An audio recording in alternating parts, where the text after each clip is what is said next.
Bien, todo lo que estamos viviendo en este tiempo, aquí en Argentina, en nuestros lugares, es muy necesario que la presencia de Dios se haga tangible entre nosotros. O sea, que se manifieste con poder entre nosotros, ¿verdad?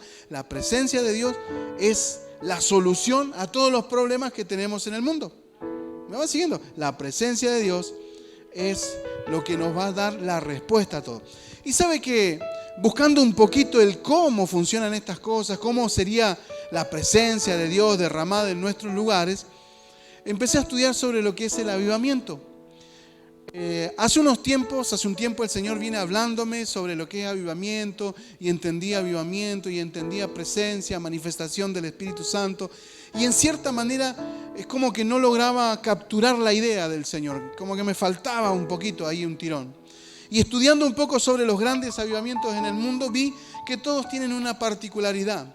Primero, una presencia sobrenatural del Espíritu Santo y una manifestación del gobierno de Dios, de la presencia de Dios como nunca antes.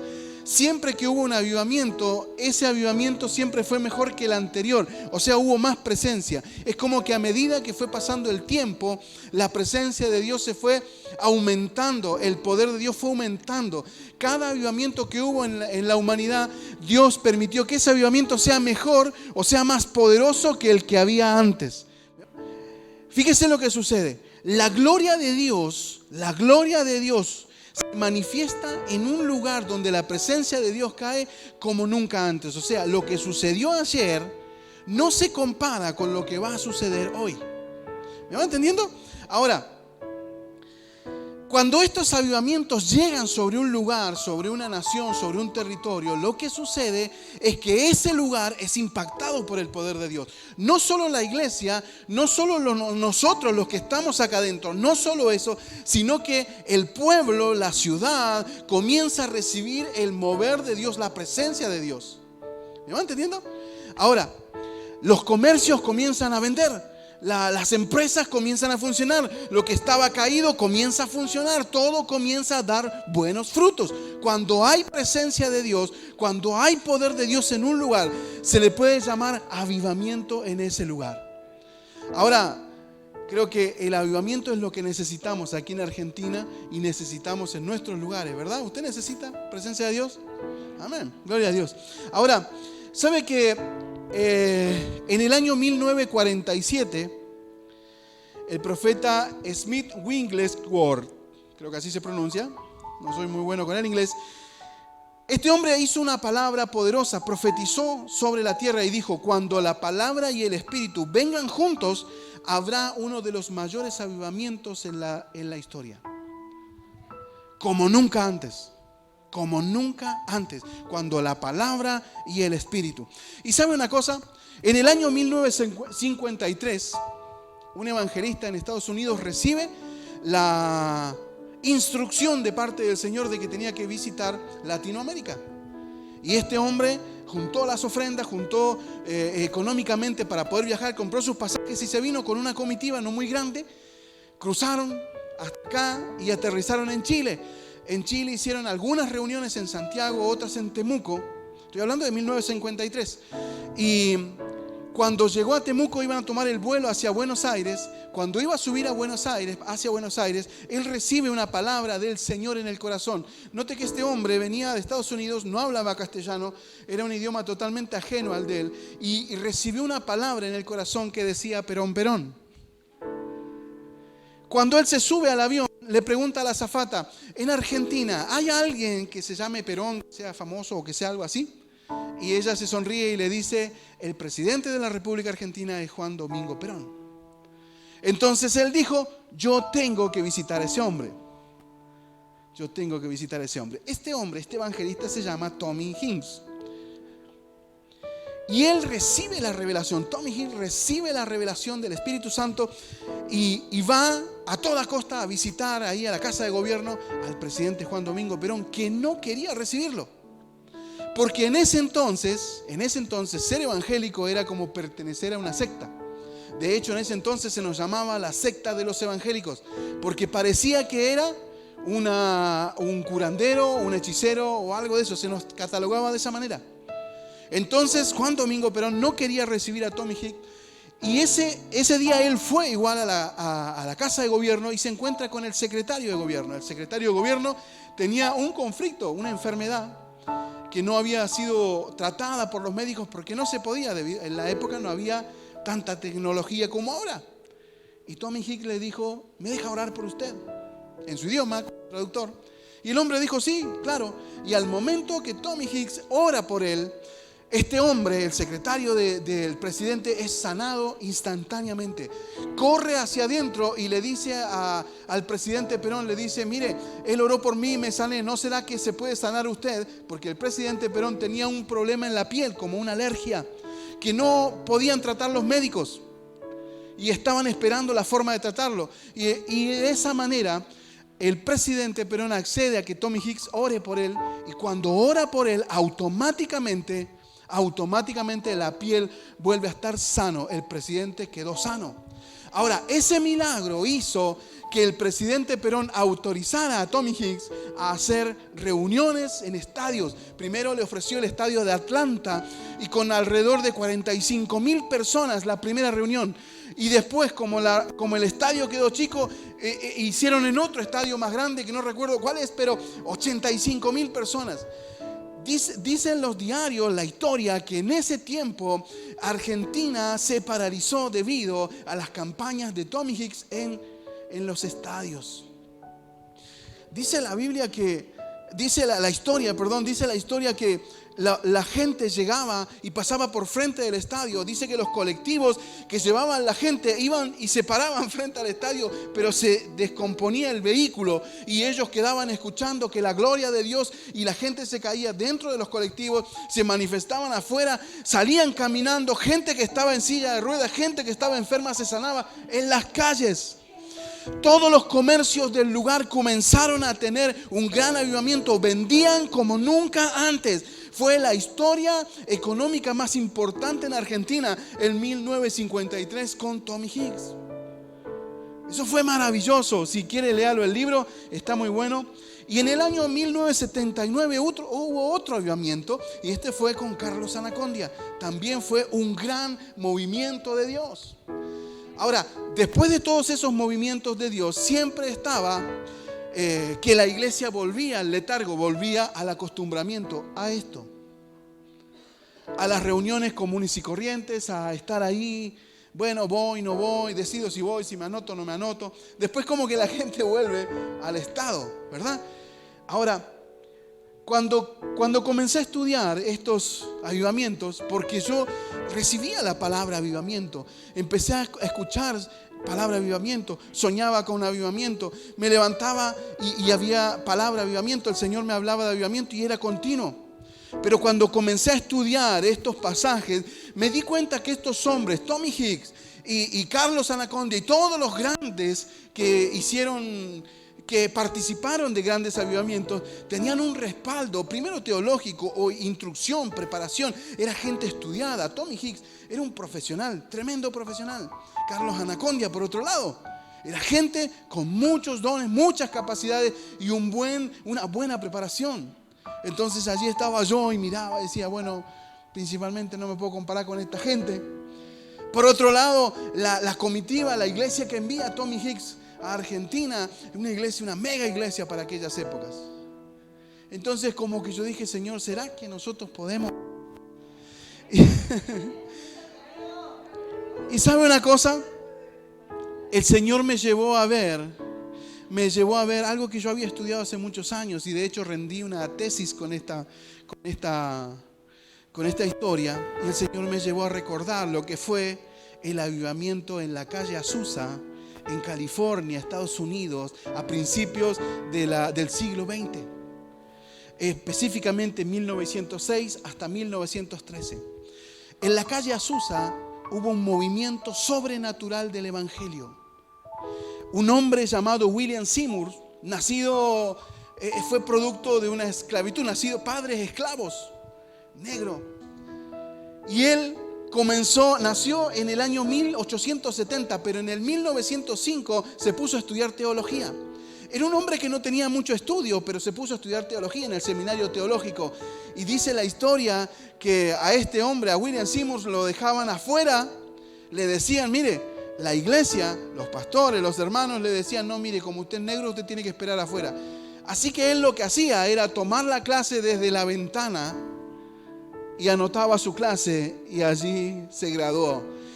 El primer conocido, mire, William Seymour y el avivamiento de la calle Azusa fue el que reapuntó el movimiento pentecostal, ese movimiento más grande que ha habido en la historia del pentecostalismo. Por eso es que de ahí salen los pentecostales, esos que oran con todo el fervor, que echan fuera demonios, que le gritan a todo el mundo y no tienen miedo de meterse por donde sea. De ahí sale, de Azusa. Pero ¿sabe que el Señor me llegó a mostrar y me dijo cómo empezó William Seymour? William Seymour era un hombre que no tenía mucho estudio, terminó su carrera teológica solamente y cuantos estudios más. Pero él salió de su iglesia porque tenía esas ideas raras de avivamiento. Cuando empezó a hablar de la gloria de Dios y la presencia de Dios, lo fletaron de la iglesia. Y sabe que él se fue a un lugar donde había un edificio que estaba medio construir y le acomodó unas tablas de aquí para allá y era una iglesia de la mitad de esto, el lugar. Y comenzó a predicar. Y la gloria de Dios se manifestó de tal manera que parecía que de debajo de la puerta entraba como un vapor, como un humo, que se levantaba a unos 50 centímetros del suelo. Y la gloria de Dios se movía de aquí para allá. Y los enfermos se sanaban. Y eso empezó a sonar por todos los lugares. Y toda la gente venía a ver qué es lo que estaba pasando en la calle Azusa. ¿Sabe que comenzó a venir? Y la gente comenzó a golpearse y comenzó a venir y comenzó a hacer el gran avivamiento de la calle Azusa. Uno de los grandes milagros que leía en el libro decía que había un hombre que había perdido en la guerra el brazo y tenía una prótesis desde el hombro hacia abajo y estaba causándole gangrena porque la prótesis le lastimaba. Y este hombre, William Seymour, pone la mano sobre la espalda de él y le dice: Señor, este es un milagro. Pero ¿sabe que este hombre le dijo: ¿quiere divertirse? Le dijo a la gente: ¿quieren divertirse? Y él puso la mano sobre el hombre y el brazo comenzó a crecer. Mire, una cosa es un milagro, que usted se sane de, no sé, de resfrío. Otra cosa es que te crezca una extremidad. Pero eso ya había sucedido antes. Un hombre ciego, los niños que correteaban jugando por abajo en el suelo, escondidos entre el humo, ese vapor del Espíritu Santo, se llenaban de la gloria. Cuando llegaban los enfermos, los mismos niños oraban y la gente se sanaba. ¿Sabe qué sucedió en ese lugar?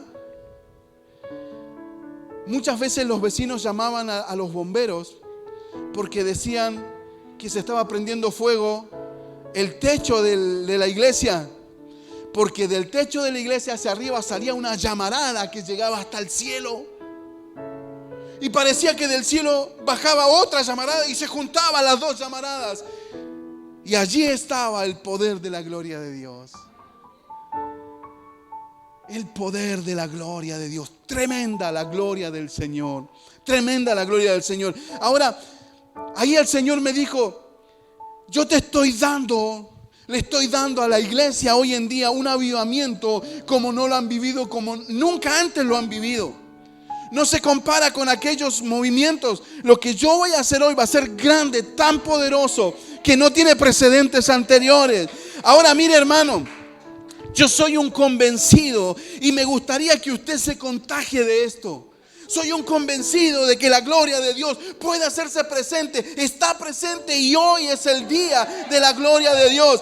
Hoy es el día. Me gustaría que usted se apasione por la presencia de Dios. Apláudale a Él.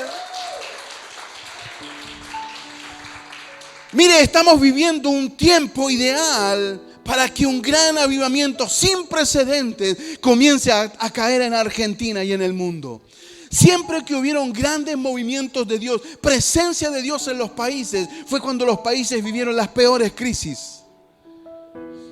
Porque respuesta a la oración de los hijos es la presencia del Señor.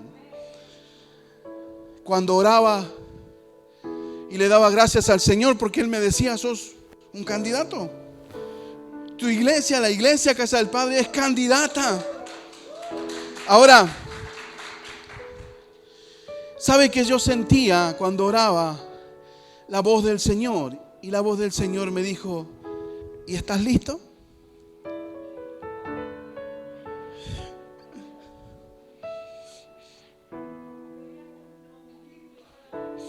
¿Sabe que esa pregunta vino a mi pecho y me golpeó fuerte?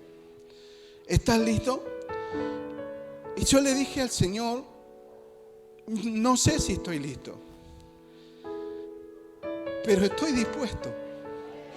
No sé si estoy listo para enfrentar eso que enfrentó toda esta gente, pero estoy listo. ¿Sabe que siempre fui autodidacta? Aprendí y empecé a hacer. No estudié oratoria, pero comencé a ser orador. No estudié predicación, pero comencé a predicar. Todo lo que Dios nos dio, lo dio por misericordia. Así que yo no sé si estamos listos, pero sí estamos preparados. No sé si estamos listos, pero estamos dispuestos. Ahora, luego de esto vino una palabra a mi corazón, que está en el libro de Habacuc. Creo que abra su Biblia, por favor, en el libro de Habacuc, o téngalo allí, o anótelo, apúntelo. Habacuc capítulo 3. Y yo sentí que el Señor me habló esta palabra y me dijo, dile a mi pueblo que así se comienza. En cierta manera el Señor me dijo, ¿quieres la presencia? Así se comienza. Habacuc capítulo 3, verso 2 dice, he oído todo acerca de ti, Señor, dijo Habacuc. Estoy maravillado por tus hechos asombrosos. En este momento de profunda necesidad, ayúdanos otra vez como lo hiciste en el pasado. Y en tu enojo, recuerda tu misericordia. Ayúdanos otra vez como lo hiciste en el pasado. ¿Sabe que el Señor me dijo? Ora como oró Habacuc. Comienza a orar. Por eso los que vieron hoy pueden ver un cartel que empieza ayuno y oración. Porque una de las cosas que el Señor nos habló y dijo, comienza a pedirle al Señor que se manifieste como lo hizo en el pasado. Que empiece a darte el movimiento que les dio a aquellos hombres de Dios que se lo pidieron y que se animaron, que no estaban listos, pero que estaban dispuestos a ponerse en movimiento. El Señor me permitió entender que necesitamos comenzar a comprometernos con el tiempo que viene, a dejar las ñañerías de lado, a vencer el temor a congregarnos, a apasionarnos por su presencia, a apasionarnos por Él, no por lo que Él va a traer sobre la iglesia, sino por Él, por su presencia, aunque lo que viene es maravilloso.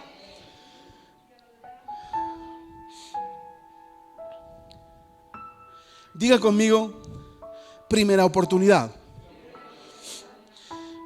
Y busque por favor el libro de Marcos, Evangelio según San Marcos, capítulo 1, y téngalo ahí porque vamos a leer capítulo 1 y capítulo 2, algunos versículos.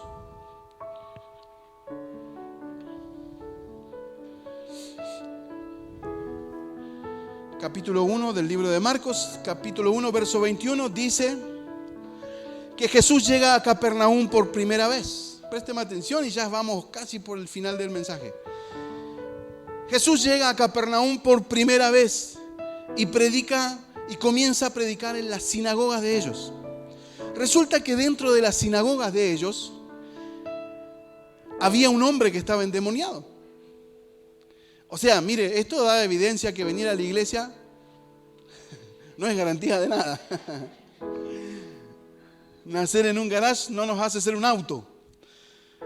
Ahora, lo importante es que este hombre que estaba poseído fue liberado por Jesús cuando él estaba predicando en la sinagoga. Y este milagro hizo que Jesús tomara una fama sobreabundante. La fama de Jesús se extendió por todo el lugar. En los siguientes versículos dice, o pasajes, o capítulos, dice que Jesús sana a la suegra de Pedro. Allí tiene un problema, por eso Pedro lo negó después, ¿no? No, mentira. Jesús sana a la suegra de Pedro. Luego, si leemos en el verso 32 del mismo capítulo 1, dice que al caer la noche Jesús sana a muchos enfermos y libera a muchos oprimidos por el diablo. Diga conmigo, al caer la noche. ¿Sabe qué me llamó mucho la atención? ¿Por qué dice que al caer la noche muchos fueron sanados y muchos fueron liberados? ¿Por qué al caer la noche? Porque el día que sucedieron todas estas cosas, que Jesús libera al endemoniado, que que sana a la suegra de Pedro, que bendice a los otros, bueno, todo lo que pasó, todo eso sucedió en el día de reposo. Y el día de reposo para los judíos comienza cuando el sol sale y termina cuando el sol se pone, cuando se mete. Cuando ya se hace oscuro, se termina el día de reposo para ellos. Ahora imagínense una cosa, yo creo que me presta atención. Los tipos esperando. Yo me imagino que el papá sentado en el sillón le dice: vieja, fíjate afuera si el sol cómo va. No, recién son las 4, viejo. Imagínense en verano, no sé qué horario sería, pero el sol no bajaba más y la gente esperando que baje, que baje. ¿Sabe por qué? Porque necesitaban llevar los enfermos y los endemoniados a Jesús. Por eso es que se los llevaron de noche. Ahora esto me hace pensar algo. Dígame usted, si usted tiene un problema, una enfermedad en su hijo, una enfermedad en su esposa, en su esposo, usted no saldría corriendo si viera que Jesús está haciendo milagros allí en la esquina. ¿Qué me importa el día de reposo? Sin embargo, la gente esperó que llegara el día. Ahora, dice la Biblia un poco más ahí adelante, dice que Jesús hizo algunos milagros y se levantó muy de temprano en la mañana y se fue a Galilea y siguió predicando y haciendo milagros en otro lado. Ahora, muchos milagros sucedieron en Capernaum, pero muchos no sucedieron. Ahora, esto tiene que ver, el problema acá está en que estoy tan acostumbrado a mi estructura que cuando alguien viene y te habla de avivamiento, de moverte en gloria, de moverte en fe, a vos dicen: no sé si será tan así. Habría que orar. ¿Verdad? Es como que si yo te digo: mire, Dios, la gloria de Dios está aquí. No sé, habría que ver, no sé, porque yo, viste, que a mí nunca el Señor me visitó. Estuvimos hablando con una persona hace poco y la persona le preguntamos: ¿vos crees que Dios puede hacer un milagro? Sí, yo creo, lo que no sé si lo quiere hacer conmigo. ¿Se entiende? Ahora, esos paradigmas, esas situaciones es lo mismo que sucedía con la gente en ese entonces. Esperando que el día se termine, siendo que el tipo estaba sentado ahí, esperando que le traigan enfermos para sanarlo, y ellos esperando que se termine el día.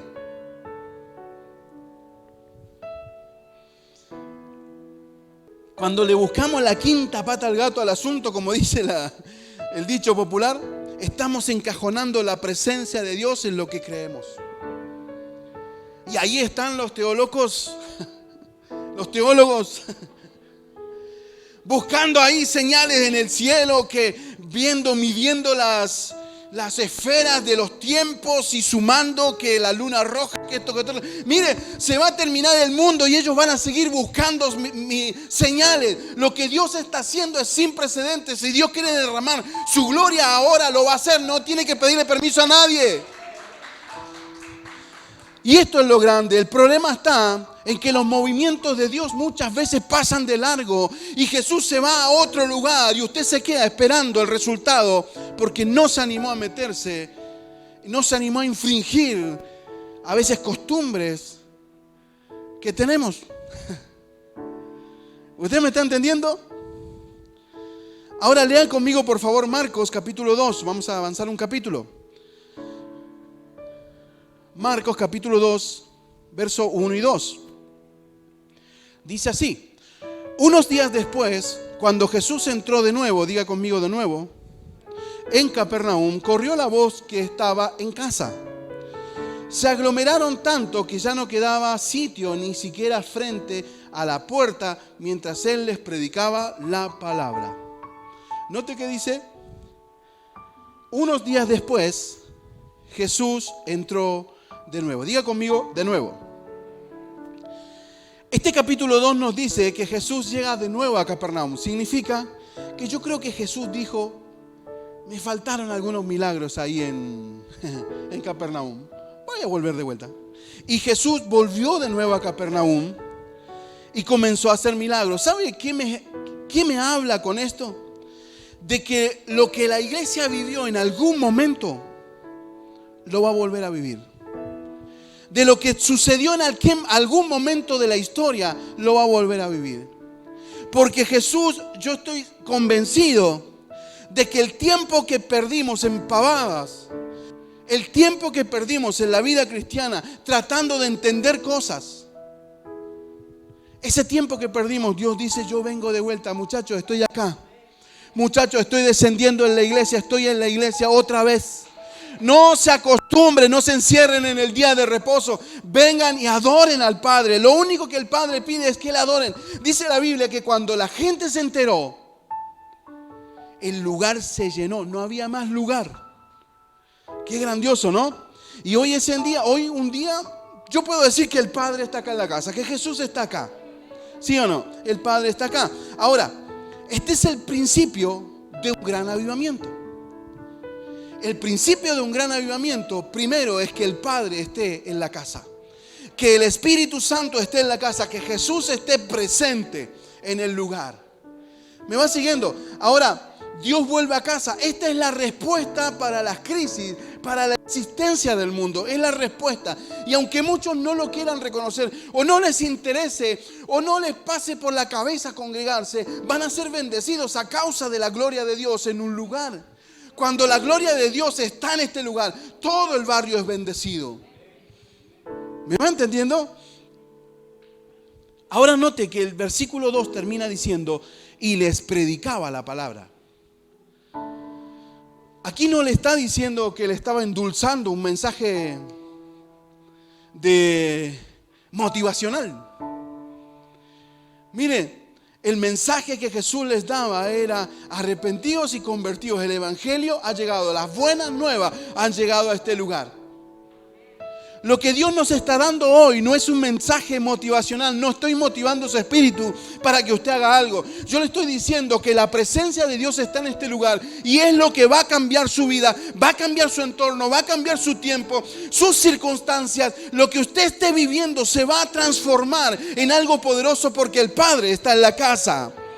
Ahora, los milagros que la gente necesita están en el regazo de Cristo, están en las manos de Cristo, pero los protagonistas de los milagros son aquellos que viven diariamente la palabra.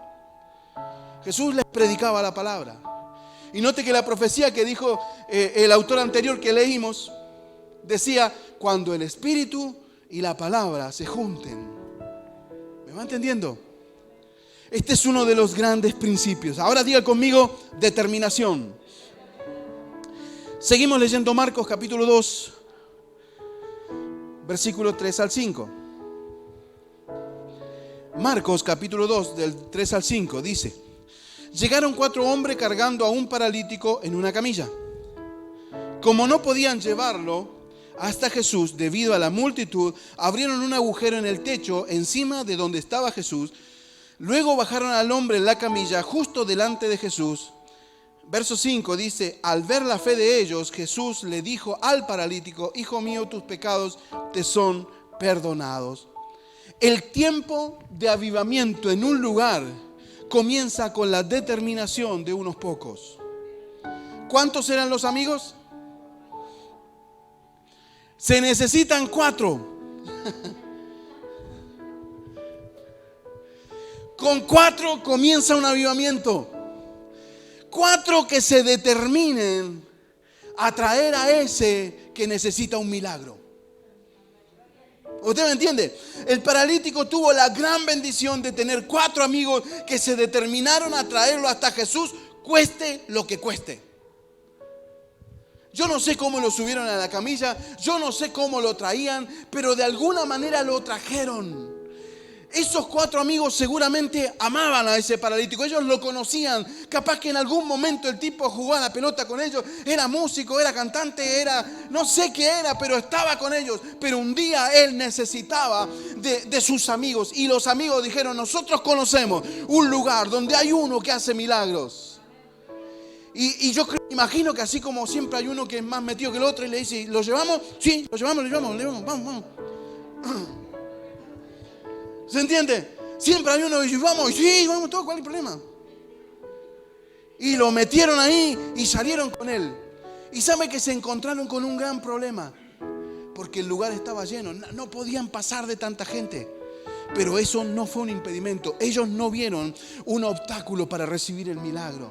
Ellos dijeron, de alguna manera entramos, así sea por el techo. ¿Ah, sí, por el techo? Ah, qué buena idea, dijo uno. Por el techo, sí, subamos, no, si es paja todo eso, le hacemos un agujero, pasamos al tipo por abajo. De última, mire, una cosa es traer un paralítico en una camilla. Otra cosa es bajarlo por el techo, porque no es que tenían un zampi para bajarlo. De alguna manera ataron la camilla de los 4 puntos y entre todos hicieron el equilibrio para que el tipo no se le fuera. Y lo bajaron donde estaba Jesús. Dice la Biblia que lo bajaron donde estaba Jesús. Pero présteme atención a lo siguiente. Dice la Biblia que de repente Jesús estaba predicando. De repente ve que algo baja delante de él. Se encuentra con el paralítico frente a él. Pero no lo mira al paralítico. Mira arriba y dice, ustedes son unos pillos. Ustedes son de los míos. Así se hace. ¿Y sabe lo que sucedió? Escuchen, ¿sabe lo que sucedió? Cuando Él les dijo eso, les dijo, ¿sabes qué? Tus pecados te son perdonados por la fe de ellos. ¿Usted me entiende? Porque los que son parte de un avivamiento no necesitan grandes cosas, necesitan buenas ideas. Y así tengas que romper algunos techos, pero es necesario que esa gente que conoces, que está necesitando un milagro, llegue a la presencia de Dios.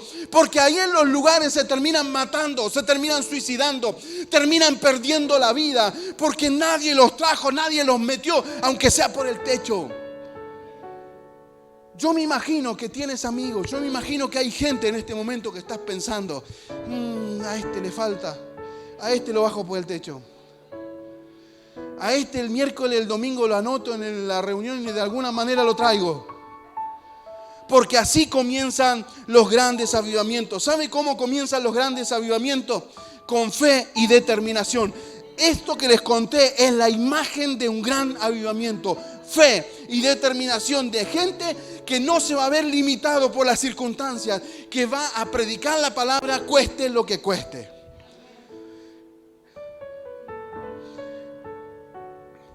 Estos 4 se negaron a ver que su milagro era imposible. Total, sabían que el paralítico ya estaba paralítico. ¿Qué más podían perder? ¿Se entiende?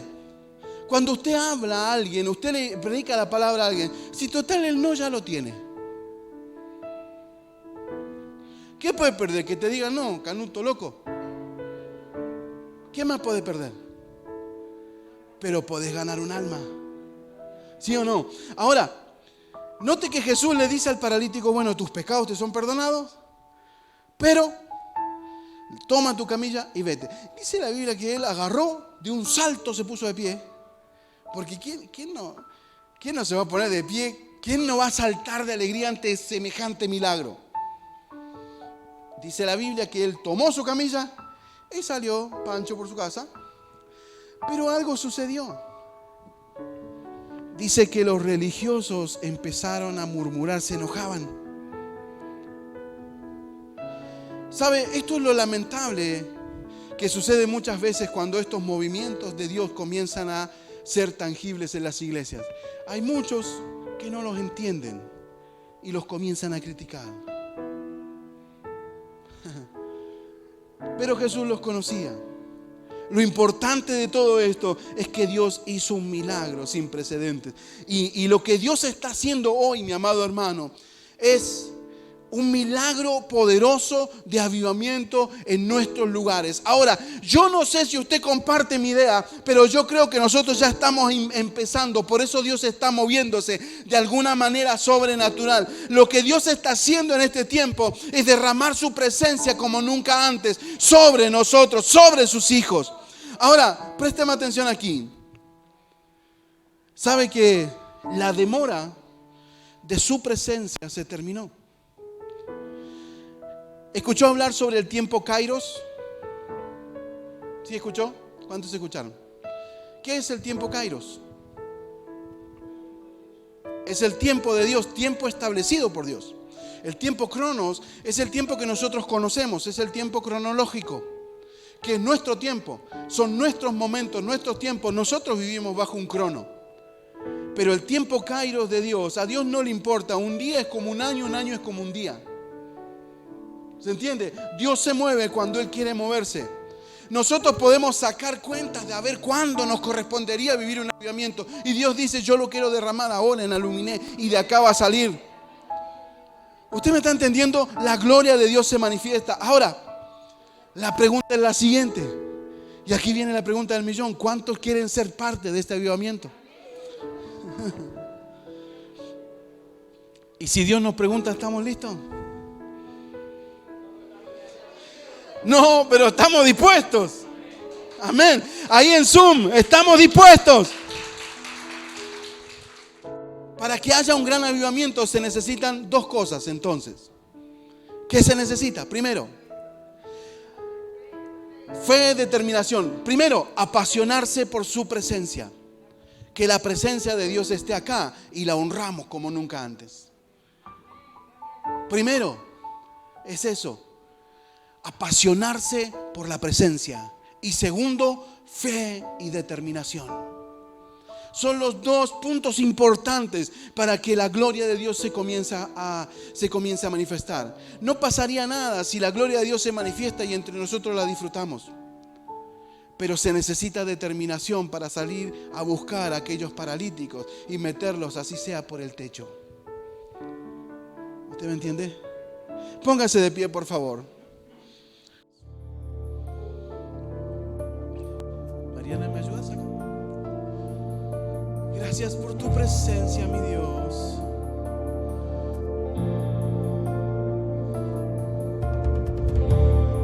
Nos apasionamos por tu presencia, Señor. Si puede, por favor, levante sus manos y adore. Métase en la presencia.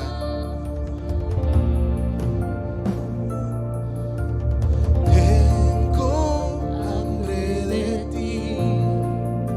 Transfórmame. Dígale, por favor, ahí. Repite esta oración conmigo.